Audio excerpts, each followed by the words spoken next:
What's going on, everyone? Welcome back to the channel. In this video I'm going to bring you a quick unboxing, something that I'm really excited of, maybe a mini overview. This is my new 4K monitor. Previously I had a cheap $350 4K monitor and I upgraded. This is the BenQ. This is the PD3205U. Standard IPS 60Hz refresh rate. It's on there. It's more of their design series monitor, so it's DCI P3 98%. It's fairly color accurate without spending a ton of money. It costs $7.99 and it's a fairly newer monitor. It was just recently released, and it also has USB-C 90-watt power delivery. So I currently have a MacBook Pro, so connecting it to just one cord will save me a ton, because previously I had it all I had to connect at least 3 USB-Cs to the computer. So that's it. We'll get it unboxed, see what you get. I will get a long-term view of this up as we go.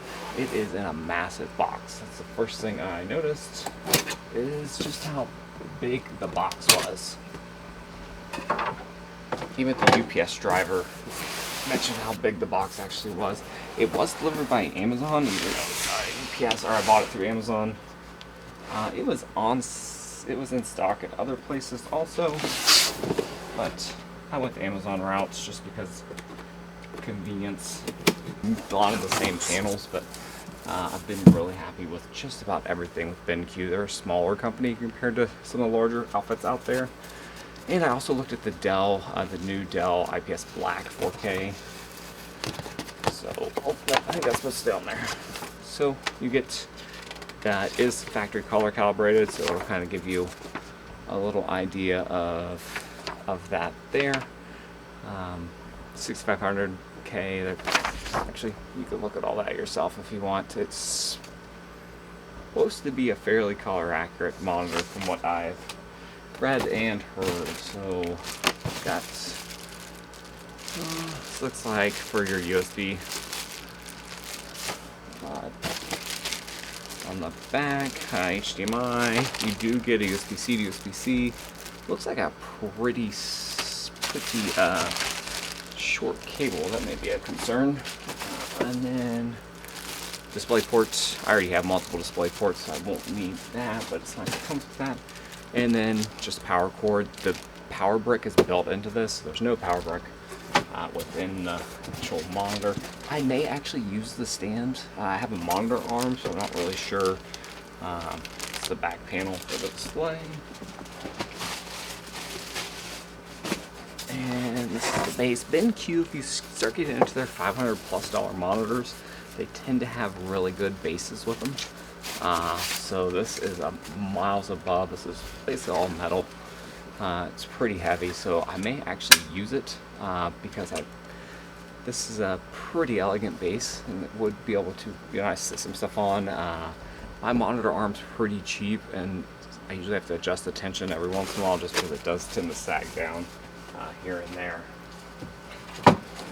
And it does come with this hotkey puck Gen 2. Basically, you can switch between devices pretty easily. It's not anything that I had an old BenQ monitor a long time ago. I'm kind of sad I got rid of it, but it's a different story. But it's a little puck where you can change to multiple devices. I will only have this connected to one device, so I'll probably hook it up, but I don't know if I'll actually ever use it. And now for what I would say is the fun part. It did come a little bit damaged in shipping. You can kind of see that there, so we'll see. Just making sure everything's still in focus. So with the monitor, pretty good packaging all around. Nice thick foam. Even my LG monitor, while I did pick it up at Costco, it still came in a pretty nice box.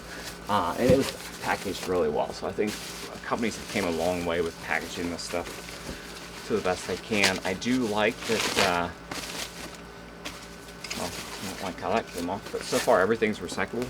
So even the stuff here is something you can recycle. Then you got a nice stand here. I do like that it's more of it's almost like a texture finish. It's kind of hard to describe, but it's kind of a texture finish. And it's just feels pretty nice. I do know it's height adjust, up, down. It basically adjusts to whatever you want, tilt. So it has everything on it. So You don't have to buy the stand separate like you do the Apple Studio Display. I did look at that just because it's a 5K panel, but I looked at it in stores, at an Apple store, and I can't tell a whole lot of difference between 5K and 4K. Maybe that's just me. Maybe I'm fine with the odd scaling, because supposedly 5K scales better with Mac OS, but I did not have any issues personally. And then the actual monitor itself. So that is it, everyone. That is the first view of the monitor. I think I'm probably going to keep the actual monitor stand and actually use it like that. I do notice that the camera's a little crooked there. Sorry. The box kind of messed it up there, but I do like that it is basically bezel-less. You do have a notch down here, but there's not really any BenQ logos in there. Oh, there's little joysticks on the back to control it. Give you guys a side view. It does have some decent vents here, so I'm not really sure how much cooling it actually means. And then you have the back of it there. The stand I'm pretty happy with. It seems pretty robust. And then this just goes up and down like that. And then you can tilt this swivel. We'll see what it's like. It does kind of wobble there a little bit. See what it's like on the desk, and see if I actually connect it to the monitor arm or not. Then you have all your USB-C and your USB hubs down there on the back. And that's the other side. So that's it. You do have a USB-C, USB Type A, and then a headphone jack on this side. I mainly am just going to use the hub and connect everything to that, but I'm really happy with how it looks out of the box. Nothing looks damaged. Obviously, I'm not going to get a long-term review or any type of good review of it up because I haven't used it yet, but once I get that done, I will get a more long-term review up. So that's it. Comments, questions, leave them below. I will probably in maybe a week or two get a review of this up, kind of initial first impressions, and see what I think about it. But I'm really happy with the design, the build, how it looks. Even with the stand, if it wobbles, I'm not going to use the stand, so we'll see once I get everything set up and start using it. I hate when monitors wobble. My last one wobbled a lot, and this one may actually, now I think about it, probably going to have to use the monitor arm still, because when it's attached to the monitor arm, that thing is, once you get it set right, it does not move at all. So that's something I really like about that. So that's it. Have a good rest of the day, weekend, whatever is out there, and I'll see you guys next time.